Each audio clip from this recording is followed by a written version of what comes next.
we make the loan, let's say you start buying an existing or whatever, we don't make the loan to you, we make it to your entity, and that could be an LLC, it could be a corporate, whatever you want to, it's an entity you form. We make it to that entity, and usually it's a new entity with no assets, no liability.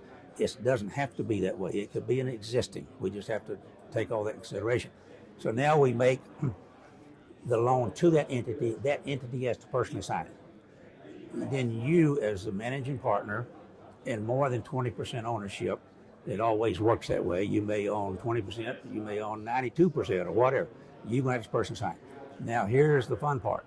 If you have some limited partners, and we deal with that all the time, which not everybody's walking around with that much cash in their pocket to make the equity down payment. So if you need to raise some money, bring in some limited partners. As long as you keep them under 20% of ownership, they do not have to sign personally.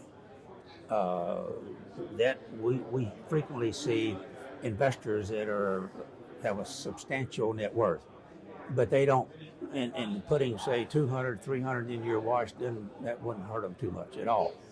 But first off, they don't want that liability, but more importantly, they don't want that contingent liability, because anything they do in the future, borrow money or do other things, they're going to have to show they have a contingent liability on your $3 million loan.